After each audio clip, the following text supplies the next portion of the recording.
네, 여러분 안녕하세요. 강필승입니다. 오늘은 2020년 하반기 의사소통 세문항 풀어보도록 할 건데요. 자료는 영상 정보란에 네이버 카페 링크 하나 걸려 있습니다. 필쌤 유튜브 특강이랑 게시판 들어가시면은 제가 올리는 자료들 다 있으니까요. 네, 거기서 다운받아서 강의 들어주시면 되겠고요. 당일 정오 이전에는 카페에 올라가니까 미리 공부하시고 강의 들으시면 되겠습니다. 의사소통 1번부터 보도록 하겠습니다. 네, 오늘부터는 제가 이렇게 팁을 또 알려드릴 거고요. 이렇게 파란색으로 숫자 붙어 있는 게 여러분이 문제를 푸실 때 실제로 시선 처리를 어떻게 해야 되는지 써놓은 겁니다. 자, 보실게요. 일단은 일치불일치 문제인데요. 일치불일치 문제는 다른 방법은 없습니다, 사실. 어찌됐든 간에 보기나 지문이나 웬만한 부분 다 읽어줘야 되는 거거든요. 그리고 보기가 이렇게 지문에 골고루 배치가 돼 있어서 잘못하면 진짜로 다 읽어야 될 수도 있어요. 그래서 국어에 자신이 없으시면 나중에 푸시는 것도 하나의 방법입니다. 그리고 두 번째로 이렇게 많은 보기를 우리가 다 기억하기는 어렵기 때문에 키워드를 뽑아서 기억하시고 그거를 지문 가서 찾으시면 시간 단축에 도움이 됩니다. 근데 이제 뭐 틀린 그림 찾기처럼 똑같이 나오는 건 아니고요. 다른 말로 바꿔지는 경우가 많아서 좀 주의를 해 주셔야 되겠습니다. 자, 그럼 첫 번째로 어디를 봐야 하느냐? 문제를 먼저 봅니다.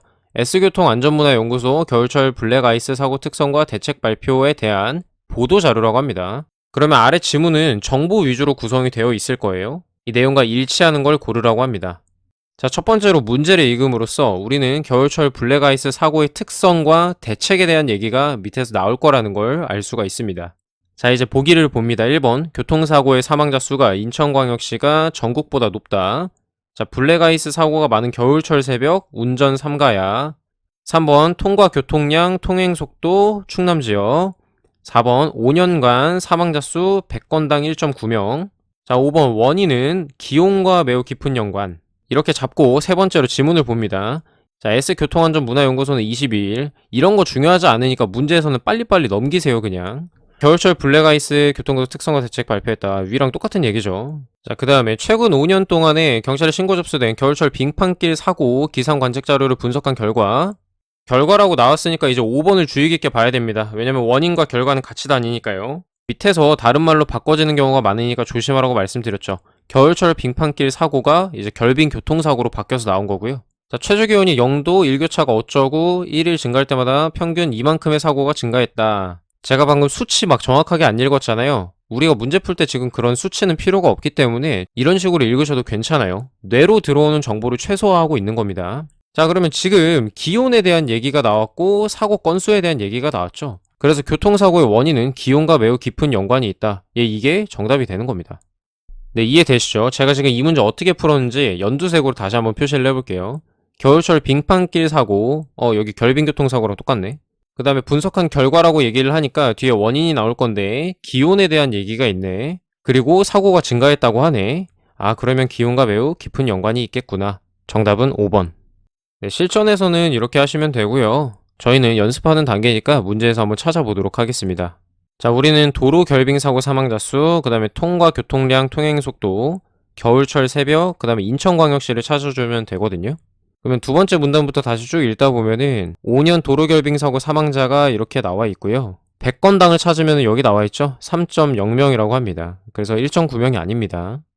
그 다음 빠르게 통과 교통량, 통행속도, 겨울철 새벽, 인천광역시 남은 키워드들을 찾는 겁니다. 수치에 대한 건 보기 4번밖에 없는데 이건 이미 풀었으니까요. 너무 구체적으로 5년 동안 뭐 구도, 몇 건 이런 거 다 보실 필요 없어요. 우린 키워드만 찾으면 됩니다. 통과 교통량이 많고 통행속도가 높은 충남, 충북, 강원 이렇게 나와 있는데 보기 3번 보면은 가장 높은 곳이 충남이라고 되어 있잖아요. 여기서는 그 정보는 알 수가 없습니다. 그 다음에 여기 아래 보시면 특별광역시의 경우 인천광역시가 평균보다 높은 것으로 나타났다라고 되어 있습니다. 근데 지금 여기서 얘기하고 있는 거는 결빙 교통사고율이지 사망자 수가 아니거든요. 그래서 1번도 틀렸고요. 그러면 지금 남은 게 2번 겨울 새벽에는 운전을 삼가야 한다고 돼 있는데 지금 지문의 흐름을 보면은 쭉 데이터에 대한 얘기를 하고 있거든요. 이런 당부사항은 보통 마지막에 나옵니다. 그래서 마지막 문단 쪽으로 시선을 옮겨주시고요. 읽다 보면 안전운전 해야 한다고 되어 있습니다. 운전을 삼가는 거랑 안전운전하는 거는 다른 얘기죠. 그래서 2번도 틀렸습니다. 그 다음 2번입니다. 1번은 문서 이해 능력이었으면 여기서부터는 문서 작성 능력이고요. 뭐 사실 그건 별로 중요하진 않아요. 어쨌든 이거는 개요 문제고 큰 틀을 보면서 접근을 해야 됩니다. 무슨 말이냐면 일시 불일시 문제는 수치나 이런 거 세부적으로 봤잖아요. 근데 이거는 그럴 필요 없이 각 문단에서 말하고자 하는 주요 내용이 뭔지만 잘 파악을 해주시면 된다는 얘기예요. 먼저 문제 읽으면 영구 개요와 4차 산업혁명의 진전과 대응의 하위 항목에 해당되는 내용이다. 목차 순서에 따라 바르게 나열되는 걸 고르라고 합니다. 여기서 말하는 주제 파악은 여기 말하는 거예요. 4차 산업혁명에 대응하는 민관소통 그리고 협력체계를 구축하는 방안에 대한 얘기를 할 겁니다. 다음으로 항목을 살펴볼 건데 이 문제에서는 하위 항목을 보라고 문제에서 대놓고 얘기를 해줬잖아요. 그래서 여기를 좀 주의 깊게 보도록 하겠습니다. 연구의 필요성, 목표, 어떻게 하는지 방법, 4차 산업혁명 개념 특징, 산업정책의 대응, 그 다음에 이 협력체계 구축 방안에 대한 기본 방향, 추진체계 어떻게 구축할 건지, 중소기업 정책, 그 다음에 민간소통협력기구의 효과성 제고 이렇게 되어 있습니다. 그 다음에 지문 B로 바로 가시는 게 아니고 여기 보기를 보면서 시작점을 잡아볼 거예요. 다라 마 중에 하나잖아요. 그래서 저희는 다부터 먼저 읽어보도록 하겠습니다. 이제 지문으로 들어갑니다. 다. 최근 세계적으로 4차 산업혁명이라 일컬어지는 기술산업의 대전환이 급속하게 진전되고 있는 현상은 한국 경제에 대해 기회임과 동시에 심각한 도전을 의미한다. 지금 문제 제기를 하고 있는 거고요. 밑에 문장도 어떠한 중요성이 재부상하고 있고요. 역할 분담이 재정립되어야 한다라고 얘기를 하고 있습니다. 지금 이 연구를 하게 된 배경에 대해서 설명하고 있잖아요. 그래서 이거는 연구의 필요성이 되겠습니다. 연구의 필요성은 이 하위 항목의 첫 번째이기 때문에 시작점은 다가 맞고요. 그 다음에 라 또는 나로 가야 됩니다. 라 먼저 읽어볼게요. 자, 본 연구는 정책 대안 도출의 기초 작업으로 특징을 분석하기 위함이다라고 되어 있습니다. 본 연구는 뭐뭐하기 위함이다. 그러면 이거는 연구의 목표가 되겠죠. 그래서 얘는 여기 1-2랑 연결을 해주면 되는 거고요. 정답은 1번으로 이미 나왔죠. 실전에서는 넘어가시고요. 저희는 연습하고 있으니까 나머지도 살펴보도록 하겠습니다. 바로 그냥 가로 올라갈게요. 21세기에 들어서 전 세계적으로 발생하고 있는 중대한 경제적 변혁을 3차 또는 4차 산업혁명으로 지칭을 하고 있다. 그 다음에 이 사람은 4차 산업혁명이 이러이러한 방법을 근본적으로 변화시키고 있다고 주장하였다. 4차 산업혁명에 대한 일반적인 설명을 하고 있는 겁니다. 그래서 개념과 특징이 되겠고요. 본 연구를 수행하기 위해 이러이러한 조사를 시행하였다. 그 다음에 연구하였다, 반영하였다 라고 되어 있죠. 네, 이거는 우리 연구 이렇게 진행했어요 라고 한 겁니다. 그래서 연구의 방법이 되는 거고요. 자, 마지막으로 한국 경제가 어쩌고 저쩌고 효과성 제고가 필수적이다 라고 하는데요. 효과성 제고는 여기 4-4에 있죠. 네, 그래서 여기에 해당하는 얘기가 되겠습니다. 네, 지금 제가 푼 것처럼 이러한 개요 문제는 여기 지문 B 세부 내용을 그렇게 자세하게 읽으실 필요는 없고요. 저는 보통 각 문장의 꼬리에 조금 집중하는 편입니다. 이렇게 주장하였다, 연구하였다, 반영하였다, 도전을 의미하고 있다, 재부상하고 있다. 읽어보면 어떤 뉘앙스인지 되게 다르잖아요. 이거는 현안에 대해서 지금 얘기를 하고 있는 거고 여기는 우리가 지금 어떻게 했다라고 얘기를 하는 게 딱 눈에 보입니다. 목적도 이렇게 위함이다라고 얘기를 해줬고요. 여기는 아예 단어를 똑같이 썼습니다. 네, 개요 문제는 이렇게 큰 틀을 보면서 접근해 주시는 게 시간 단축에 도움이 됩니다. 자, 마지막 3번인데요. 얘도 사실상 개요 문제입니다. 글을 쓰기 전에 계획한 것으로 가장 적절하지 않은 것을 물어보고 있습니다. 그러면 우리는 보기 먼저 보고 지문으로 들어가는 게 좋겠죠? 이 보기를 통해서 지문에 어떻게 서술되어 있을지 그리고 어떤 얘기를 할 건지 이 소재를 파악할 수가 있거든요.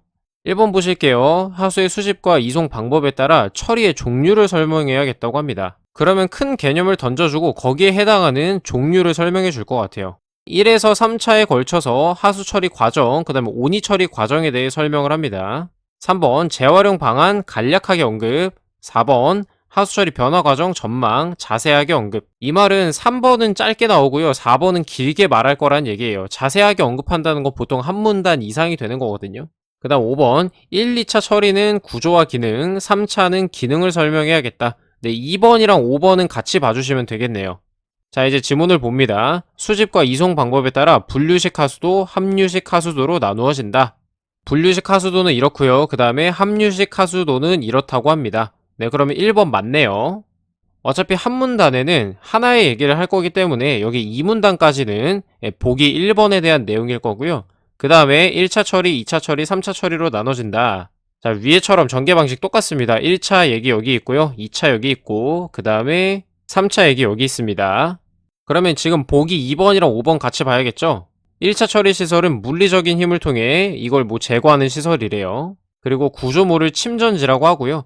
그리고 2차는 생물학적인 힘을 이용해서 정하려고요. 여기 포기조라는 구조물에서 시작이 된다고 합니다. 뭐 아래는 자세한 설명인데 굳이 읽어볼 필요는 없고, 마지막으로 3차 처리인데 3차 처리의 목적은 2차 처리를 거친 뒤에도 남아있는 애들을 제거해서 자연계에 안전하게 방출할수록 하는데 그 목적이 있다라고 합니다. 결국에는 지금 위에서부터 다시 보시면 기능 구조물에 대한 얘기가 있는데 3차는 기능에 대한 얘기만 나오고 있습니다. 그래서 5번 맞고요. 계속 읽어볼게요. 한편 온이는 별도의 처리 과정을 거쳐 새로운 용도로 활용이 된다. 온이는 우선 그러니까 첫 번째 단계에 농축조로 보내진다. 그 다음에 온이 처리 과정이 쭉 나오겠죠. 대충 쭉쭉쭉 과정 읽어보시면은 여기까지 끝나고요. 모든 처리를 끝낸 온이는 소각 또는 매립 처분 쭉쭉쭉쭉쭉 재활용된다 라고 합니다.